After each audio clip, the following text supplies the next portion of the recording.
சீன தயாரிப்பான சீனாவின் CATIC என்ற நிறுவனம் அதுண்ட தயாரிப்பான K8 என்றது ஜெட் ட்ரெய்னர் என்று சொல்றது. அந்த விமானம் கடந்த வெள்ளிக்கிழமை நினைக்கிறேன் வீழ்ந்து நொறுங்கியிருந்தது. விமானங்கள் விபத்தில் வீழ்வது சகஜமானது ஒன்று என்று கூறினாலும் இந்த விபத்தை பொறுத்தவரையில் இலங்கையின் சிவில் விமான போக்குவரத்து அமைச்சர் விமல் ரத்நாயக்கா உடனடியாகவே விமானத்தில் எந்த தவறும் இல்லை, அதில் பயிற்சி பெற்ற விமானிகளின் தவறு என்று கூறியது ஒரு மிகப்பெரிய ஒரு சந்தேகத்தை ஏற்படுத்தி இருக்கு. இந்திய பிரதமர் இலங்கைக்கு வருகின்ற அதே நேரம், அதாவது அவர் வருவது பிரதானமாக பாதுகாப்பு உடன்பாடுகளை மேற்கொள்வதற்காக வருகிறார் என்று கூறப்படுகிறது. அவர் வருகின்ற நேரம் சீனாவின் விமானம் வீழ்ந்து நொறுங்கி ஒரு இலங்கையை மையமாக வைத்து இந்தியாவும் சீனாவும் மேற்கொள்கின்ற அந்த போட்டியில் ஒரு புள்ளியாக கருதப்படலாம் என்ற ஒரு தோற்றப்பாடுதான் இருக்கின்றது.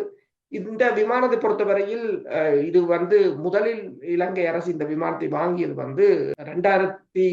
2005ஆம் ஆண்டு 6ஆம் ஆண்டுகளில் தான் வாங்கியிருந்தது. அப்போது போர் உச்சமாக நடைபெறுகின்ற காலத்தில் ரஷ்யாவில் இருந்து தெரிவிக்கப்படுகின்ற சூப்பர்சோனிக் MiG-27 ரக விமானங்களை கையாள்வதற்கான பயிற்சி விமானம். கிட்டத்தட்ட இந்த விமானம் ஜெட் ட்ரெய்னர். இப்ப சில விமானங்களை பொறுத்தவரையில் சூப்பர்சோனிக் விமானத்தை பயன்படுத்த வேண்டும் என்று சொன்னால் அதற்கேற்ற ஒரு ட்ரெய்னர் விமானம் தான் தேவை. எல்லா விமானத்திலும் பழக முடியாது.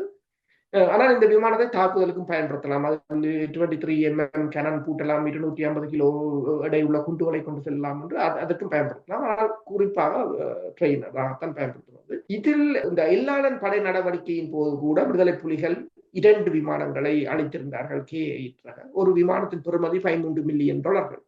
இந்த விமானம் கிட்டத்தட்ட சீனா 10 நாடுகளில் விற்பனை செய்திருக்கின்றது.